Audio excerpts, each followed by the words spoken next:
Hey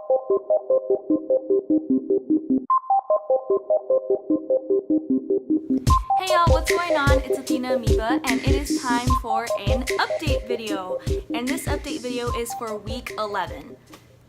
This week has been one of frustration, celebration, and revelation. Those three things pretty much summarize this week, which actually made it a pretty great week. So I'm gonna get into the tools and resources that have really helped me push past frustration this week into celebration and help me have some revelations. The main areas I'm going to be focusing on are body and my weight loss goals, mind and that whole journey for transforming the way that I think, money and how that is starting to shift in my life, and just some areas that I want to improve on in my life because I think that they're important skill sets that would benefit me if I focused on making those areas better. So that being said, before I go into any of that, I just want to say thank you so much to all of you who have liked my videos, watched these videos, subscribed. It really means a lot to me, and thank you to those of you who have reached out, who have said, you know, that you can totally relate, who have thanked me for sharing, and, you know, have also shared your stories with me specifically. I don't want to like go into this whole name dropping thing, but I really just appreciate you all and just want to honor you. So thank you so much to Amber, thank you Paula, Akeen, Jessica, Isis, Isabel, Lexi, Nico, Angie, Erica, Ed, Avril, Christy, Ali, Madi, Victor, and Tony. Thank you all seriously so much for all of your words of encouragement, either on the weight loss or just sharing these videos. Y'all really just mean a lot to me, and thank you for sharing as well and letting me be a part of your journey and for being a part of mine. And of course, I want to say thanks to my boyfriend for supporting me, and he actually is like locked up in the other room right now so I can make this video, and he's also been supporting me on my weight loss, so of course, thank you, because he's the best. And then last but not least, my sister, Lauren. Lauren, thank you. You are so amazing. You're like the most supportive person on earth. Like, I don't even know where I would be right now if it wasn't for you, because you got us both on this personal development journey like 2 years ago. And I feel like it's taken us a while, but we're like, I feel like it's starting to really manifest in both of our lives. So thank you so much. And my sister is a writer, she is a photo editor, and she also does graphic design. So I'm gonna put the link to her blog in the description section below. So check it out because she's amazing. Her blog's super professional and legit looking, so definitely check it out. There's some amazing content in there. So I just had to say that first because I really appreciate all of you so much. Like, you don't even know how much it means to me, so thank you. Especially because, you know, in putting yourself out there like this, when YouTube is really a platform where people are making like millions of dollars and have like millions of followers, and you have like 15 followers, sometimes I ask myself like, why am I doing this? But then when someone reaches out to me and says, thank you for sharing, you know, I really feel the same way, or what you said really resonated with me, it's like, oh, that's why I'm doing this, right? Because so many of us are on our own journey, working to grow, working to change, and it can be hard. And it can be hard when you feel like you're doing it alone, or like nobody else really gets where you're at, or you're watching all these videos of people who are already successful in what it is that they're doing, already successful in weight loss, or already successful in transforming their lives, and it can feel like it's not obtainable for you personally, but it is. It's obtainable for all of us. We just have to focus and be persistent, and that's really all there is to it. So that being said, what progress have I made this week? So I finally got serious about losing weight and that goal 4 weeks ago now, almost 4 weeks ago, and it's been working. I've been making progress, which is amazing. So that's part of the celebration for this week is, you know, I actually am losing weight, it's working. I actually feel much lighter in my body even when I'm going for my daily walks. It feels like it's just easier to walk. I'm walking faster consistently because I am just releasing this weight from my body. So I'm really thankful for that. It's a celebration, like, wow, I'm actually making progress towards this goal. It feels awesome. And I joined Diet, Bet, and Healthy Wage 4 weeks ago, and I don't regret it at all because my first weigh-in is coming up on Thursday and it's now Sunday, so I basically have 4 days. And even if I don't make that weight, I don't regret it because I've still lost weight, I've still lost inches, so I'm happy with that and I'm gonna keep just doing what I'm doing. And if I have to change strategy to lose more weight, then I will. But I'm just gonna keep going. So yeah, I'm really thankful and happy that I joined Diet Bet and Healthy Wage because I think it helped me to focus, besides the fact that it had just gotten too painful for me not to make these changes, which I talked about last week. I think doing the Diet Bet was just also an extra incentive because I really do want to win. I do want to win that money, and it's not just about the money, but I want to be able to say that, you know, I did it and I won. So the frustration comes in though because I was making steady and consistent progress for the first 3 weeks. So week 1, I lost 2 pounds. I went from 192 to 190. Week 2, I went from 190 to 188. Week 3, I went from 188 to 186. And then week 4, I was at still 186. If not even like 187. And I was on my period, so that's one thing. I don't know if that has anything to do with it. I've also been walking a lot and gaining muscle, and muscle weighs more than fat does. So that weight loss isn't necessarily reflected on the scale because my clothes are getting bigger on me still consistently, but the scale is still stuck at 186. So that's like the frustration part, right? I'm starting to get frustrated. Last week I was like, I just need to walk more, so I decided I was gonna walk 5 miles a day instead of just like 3 miles a day or whatever. I was like, I gotta walk 5 miles a day, or I gotta walk twice a day, because I was like, I really want to win this diet bet. But in reality, I know better. Like, I know that losing weight isn't all about what's said on the scale, but I'm just frustrated because I want to win the competition, and the competition is only about what's read on the scale.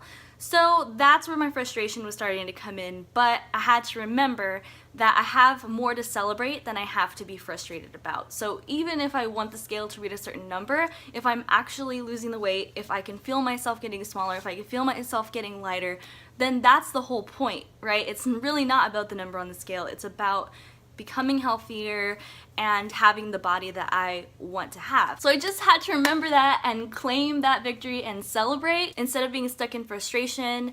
Remember, it's about celebration and motivating yourself to keep going. So basically, I just had to remind myself not to be frustrated because I had more to be happy about than I had to be frustrated about.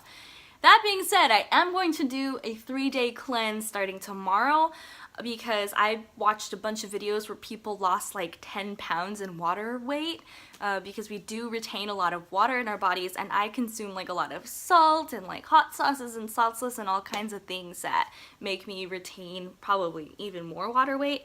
So I'm gonna do a cleanse. I looked at a bunch of different ones. Some of them were really extreme, I think, but I found one that looks really doable. You just do like a drink in the morning, a salad for lunch, and a soup for dinner, but it's all natural ingredients and no salt or very little salt, and a lot of water. So I'm gonna do that one, and that's a 3-day cleanse, and I'll put the link in the description for that cleanse below if you're interested in looking at it. I thought that it was, you know, it sounded like a healthy, not too extreme one. So yeah, that's my update for my weight loss.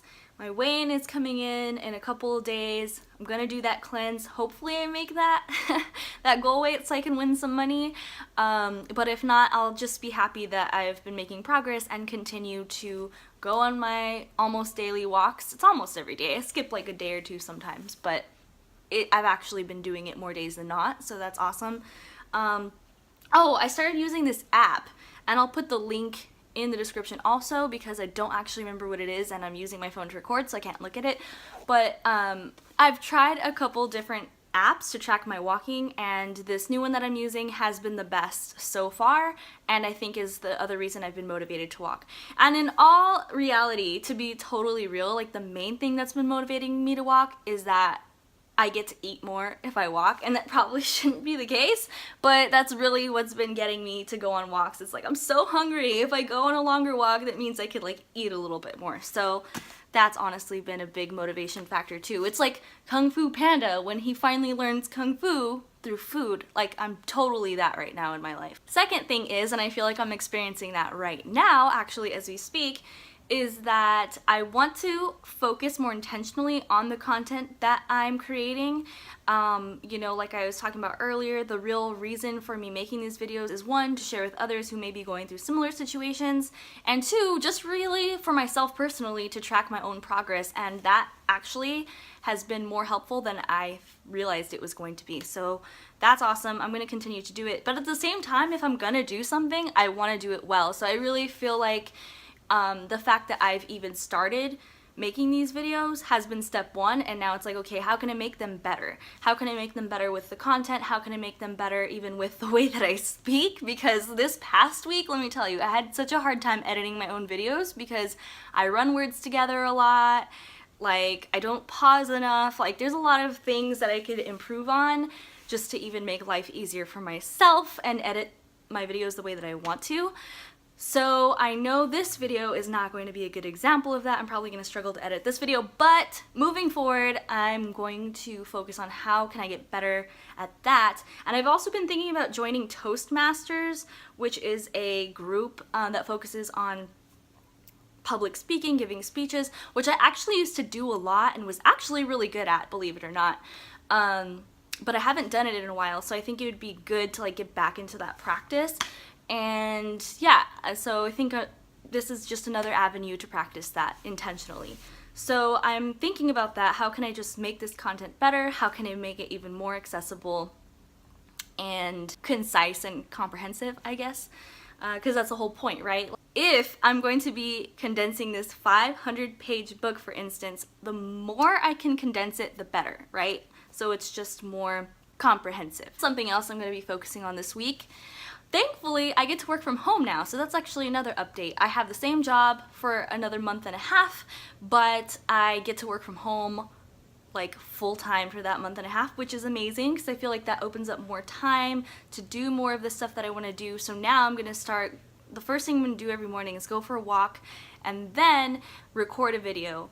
And if I have enough time, edit it. If not, I'll save the editing for later after I finish working. But I just feel like I'll have more time to do that, and that's not something I had before. Like, I wanted to do things in the morning, but I felt like it would put me in the office later than I wanted to be. So now that I don't feel the pressure of going in at all, I'm just gonna have a lot of time to design my day the way that I would like it to be, which is very exciting to me. So another thing to celebrate. The last couple things, money.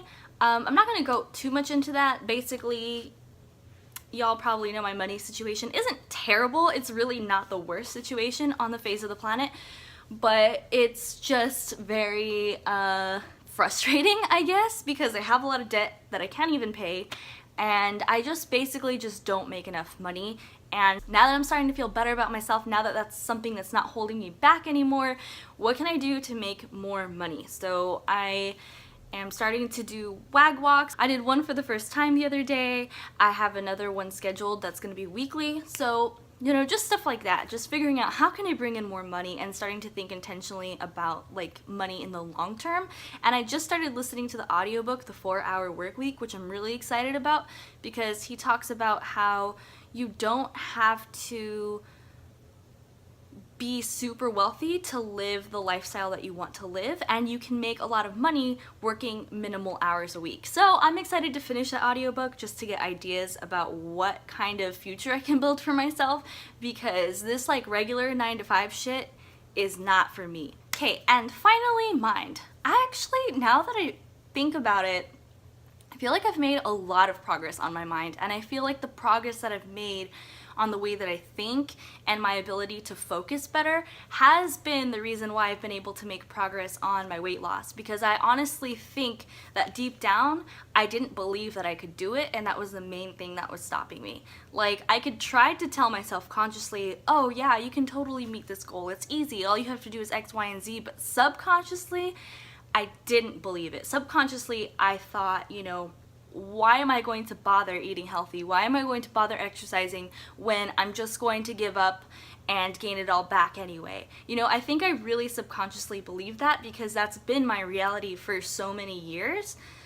And I think that just working on my mindset has helped me make that shift to where I actually do believe that I will lose this weight, that I will transform my body so that I'm comfortable in my own skin, so that I'm confident, so that I'm happy with myself. And I think that was the biggest underlying shift. Like, I don't know necessarily how it happened. It was definitely a long process for me. I don't think it has to be a long process. In the books that I've been reading, especially Awaken the Giant Within, there are literally tools within that book that you can use to make these kind of shifts in your mind. And I think that I was trying to do them, but for whatever, it's not that they weren't working, but maybe it just took me longer for whatever reason. You know, maybe I just had more bullshit to get through in my brain to actually make that change within it. I'm not really sure, because, you know, I do believe that you can change your mindset in an instant. I definitely think that's possible, but for me it just took a while. You know, it just took a while to make that total shift in my mind, and then once I made that, I was able to put things into practice and actually start acting on things. But it wasn't really until I shifted my limiting beliefs and transformed my limiting beliefs into empowering beliefs that I was able to actually take action on what I wanted to do, because it wasn't taking action in vain, right? Like, if you don't actually believe you can do something, if your belief system doesn't exist, then any action you take is almost in vain, because you will find a way to sabotage yourself, unfortunately. And that's not, you know, 100% the case. Everything is a spectrum, but I think for the most part it is. It's true. You will act in accordance to what's going on in your subconscious mind. So realizing that makes me really happy, because I have been working on transforming my mind for a really, really long time, and it's really just started to like bear fruit now. And I'm really happy about that, because it's kind of like the end, but it's also the beginning. Ends are always beginnings. So it's like kind of the end of my cycle of transforming my mind, but now that it's finally starting to transform, it's like the beginning of that transformation, if that makes any sense. So yeah, I'm really excited and thankful about that. And the revelation part of the week is really related to this area of my life. Even though I've really been able to transform my mind in a lot of ways, there's still certain areas that I need to work on. And there are still certain subjects in my life where I think I'm clinging to old ways of thinking. So for instance, like, my mind will search for things to harp on. Like, my mind will try to find the one thing that I should get upset about or like worry about, and like cling to it. And I realized that, and I'm trying to figure out how to transform that. And I really do think it just goes back to like all the teachings of Abraham Hicks and even the law of attraction. It definitely relates to a lot of the different books that I've been reading, but what I think I need to put into practice the most is like, if I am facing a certain situation in my lived reality, and if it makes me upset, if it like brings up any type of negative emotion, if it starts to consume me in any kind of way, I just need to refocus my mind into either a totally different subject and just do my best to put all of my energy there, to put all of my focus there, or B, even if something is manifesting in a certain way, imagine how I want it to manifest and focus on that. So basically, don't focus on what's making you upset. And this isn't to say that you should ignore the weeds in your life, because ignoring the weeds doesn't mean that they're not there. But basically, it's saying you're not going to give any more time, space, or energy into areas of your life that take away your power. So you're not going to, like, if something upsets you, focusing on it more really just sucks up all your time and energy that you could be using for other things. So it's really just about refocusing, and it's easier said than done, because, you know, when you're feeling upset, or you're feeling sad, or you're feeling any of those emotions that just can so easily consume you, it's not easy to refocus, right? Like, I've tried it so many times, like, okay, I'm gonna refocus, I'm gonna think about something else, or I'm gonna focus on something else, but your mind just like keeps coming back to that thing that's like upsetting you or whatever. And I think that there's several ways to deal with that. I think one, it's, if you are upset by something, maybe it's just dealing with it head on, even if that's admitting to yourself, okay, I'm upset by this, and like giving yourself that space, but also finding a way to break that pattern or break that state that you're in and focus on something else and shift your state. And I think it's a combination of both. So I'm going to be exploring that throughout this coming week and the month of September, and really trying to figure out how to intentionally do that better. Because like I said, I think for the most part my mind is in a much better place than it was even a month ago, you know, but there are still certain areas where it gets really cloudy and where sometimes that becomes my focus and it kind of puts a cloud on everything else, and it's like, okay, I just need to learn how to manage my emotions better and continue to refocus and not put so much emphasis on the couple things that my mind wants to cling to that will bring me down, if that makes sense. I feel like that's a lot, but I will break all of this down using the Tony Robbins material from Awaken the Giant Within and share how I'm planning on better dealing with that and processing that, because there are a lot of tools in that book, and I really just want to get into how we can use them practically in our daily lives. So I believe that is all. Finally, last thing I'll say is I'm also going to start doing an exercise that Lisa Nichols shares in her interview with Lewis Howes on the School of Greatness podcast, and I'll share that link again just because that interview is so amazing and transformative. There's so much content in there, so much that you can actually utilize in your daily life that I think it's worth watching over and over. I think I've watched it like 10 times already while I'm going on walks. So I highly recommend watching it. The exercises in that video, I'll review it in more depth probably next week after I've started doing it for myself every day. That's my intention. I intend to do that exercise every single day in the morning. So hopefully that gets done, but if I don't do it this week, I will eventually start to do it. So that is all. That's been my week. A lot to celebrate. I've moved past frustration, and I have some awesome revelations I'm going to carry with me through into next week. So thank you all so much for watching. Thank you for supporting. Thank you for liking and subscribing. Thanks for being a part of my journey and letting me be a part of yours. Until next time, y'all, much love.